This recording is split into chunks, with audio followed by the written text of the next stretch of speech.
It's new miniature line day. Hooray! It's always a fun day when new stuff comes out. Today we have the new miniature lines, both of them, from Wizkids. Wizkids are the company that makes every single damn hero clicky figure out there. Now, I want to continue on. These are not HeroClick figures. When I first heard they were coming out with these, I thought they were just gonna be unpainted HeroClick figures. As we get into deeper detail here, you will see that's not the case. First thing, there are official lines here. We have the official D&D line, and there's also the official Piazzo line. So they contracted with Piazzo and Wizard of the Coast to make these. That's a little odd, to be honest. Two different companies that Wizkids is contracted to make these for, and they both came out on the exact same day. Technically, they are competing companies, and they both came out with each other's products on the same day. I know miniatures are fairly universal, but I thought that was kind of odd.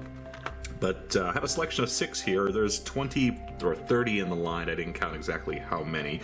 All the packs cost $3.99. So the price is all the same on all of them. The only thing that changes is the number of figures in each pack. For small figures like goblins or familiars, you get 3 for that price. I don't have any of those as an example. For humanoid size figures, you get 2 in a pack. And then for larger monsters, you get 1. The figures are plastic, which we'll get into exactly what type of plastic once I open them up. I haven't done that yet. Other things are, they are separate bases. They come with them, so you have that. Might be an option depending on if it stands sturdy enough. A may or may not want to use a base. And one thing that a lot of people are interested in is a lot of clear plastic pieces. These are fully clear, these Hellhounds, which I'm not sure why Hellhounds would be clear, but a lot of the figures have translucent spell effects, like spells and stuff like that. Unfortunately, I don't have any of those. I didn't pick them up. But I know a lot of people are excited about that. All the figures are also pre-primed and advertising very strongly with Vallejo primer, which I really don't care about. I don't know if that's a big selling point for some people, but I'm going to reprime them anyway because of course there's going to be some seam lines to fix. Now, two negatives I'm going to start off with because I think there's going to be a lot of positives once we get in here. First of all, I don't know how many people care about it, but there's a lot of plastic waste in these because you have a clamshell blister pack here, so a lot of plastic be thrown away. Like I said, if you're extremely environmentally conscious, I just want to mention that. The other thing is, as I said, all the humanoid figures, they come with 2 in each pack.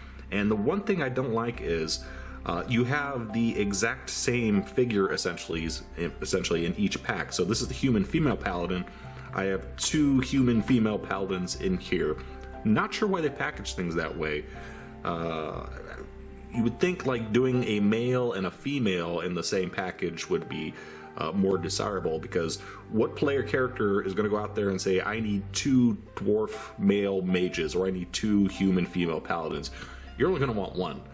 So would wish they'd mix these packs up a little bit better rather than giving the same ones.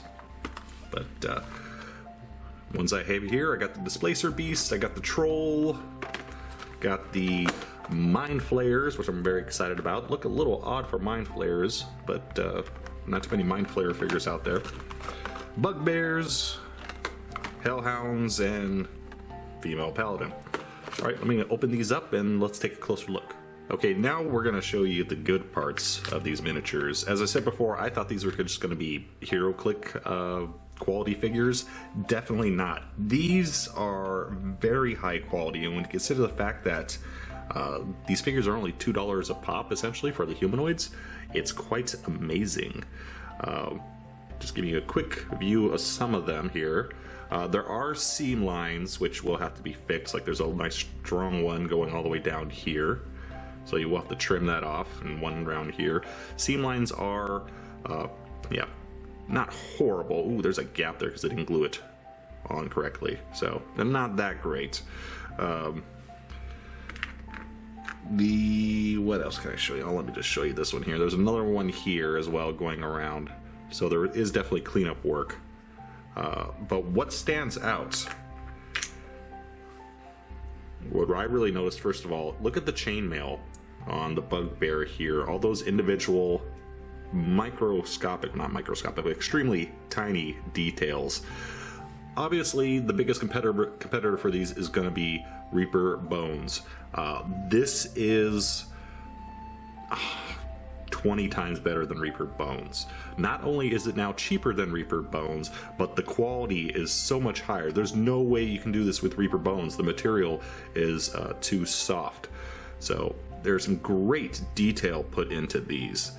The other thing I noticed right away was the weapons here. The sword, look how thin this sword is. You cannot do this in Reaper Bones because the material is too soft. It's not going to hold this shape. Reaper Bones material, PVC, and this, it's just going to curl up completely.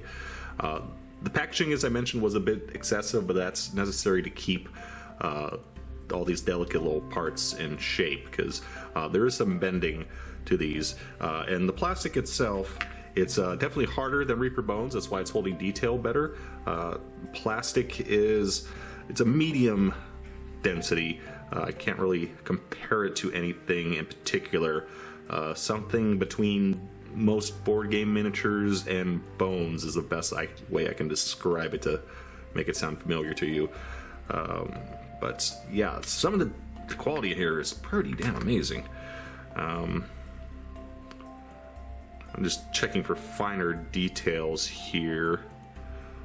Yeah, it's pretty good. They definitely have a smaller size to them. That they're a bit more petite, more gray style than a lot of figures. Actually, here I have a Reaper Bones figure right here. You can see these are closer to 28s than heroic 32s or anything like that. And of course, yeah, the size of the sword there. You get a lot more seam lines with this. Shield is a little bent. You should be able to put the stuff in very hot water and bend it back just like you do with Reaper Bones. Here are the clear bits. The clear is, yeah, the clear is hard. Nah, it's about the same density material. It is a very nice clear though. It's no bubbles in it or anything like that, so that looks pretty good. And there's an example of the clear mixed with the non-clear that they use for spell effects on some of the other figures. So, very nice. I already looked at that one. What did I not look at? Oh, the troll. We haven't looked at the troll there. So again, seam lines, but the detail is very, very good. Small wrinkles. Got some vein work and details to the hair. Again, there are seam lines, not a horrible amounts, but there are a number that would have to be cleaned up. And also, since these are multiple parts, they're cast in multiple parts, you gotta find where they glued things together. You can see right here where this arm goes in, because it goes around this way. So that will have to be filled a little bit better. And I'm just wondering if I can scrape off the primer here. Urgh. Wow, no, that primer is on there. How did they get it to stick this well with Vallejo? My Vallejo primer never sticks that great. So yeah, this is definitely a win. I'm gonna say this is probably gonna be a Reaper Bones killer. Cheap, inexpensive miniatures with a lot more detail than Reaper Bones. Reaper started it with $2 for the bones, and they went up rather quickly. I think, I'm not sure what a human-sized figure costs nowadays. I'm gonna say around $3, I'm guessing. But these are $2. The only downside, again, is you're paying $4 because you have to get 2 of them. But, I mean, we're talking about $4. If we were talking about, you know, $10 or $20, I'm sure it'd be a bit more of an issue. But really like it. This has got some really nice fur texture on here. These are great. I am happy. And then I'm just curious. Well, they don't quite fit on the base, some of them. So that will take some trimming if you're anal like me. Want everything perfect. And just to see I will risk breaking mine. You know what? It's bendable, but it actually, the more I do that, the softer it gets. So it looks like if you keep doing that, it's gonna break. But again, yeah, very fine. You could not get this in the Reaper bones. And this is a metal, this will probably bend and break as well.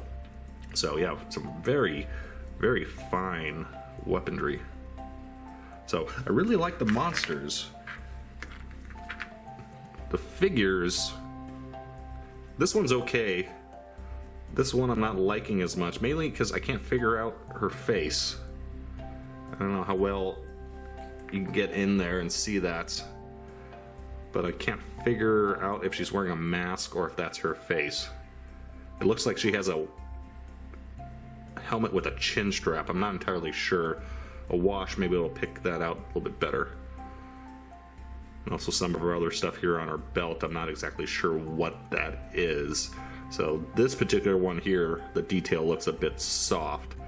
Yeah, even the hair doesn't really look like it flows correctly. It looks like it's just a chunk glued on. But yeah, this one looks a bit better. Yeah, but I definitely like the monsters more, and that's my thing. So there you go.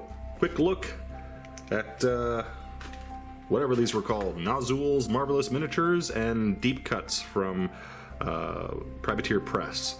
Deep Cuts is a weird name. And then again, Nolzur's Miniatures is kind of a strange name as well. But yeah, definitely go pick some of these up. These are pretty cool. I think I'm going to go back and pick up a few more of the monsters. These are going to be hot sellers, people. All right, that's it. You'll see if eventually you'll see some of these up on the channel. Till then, thanks for watching.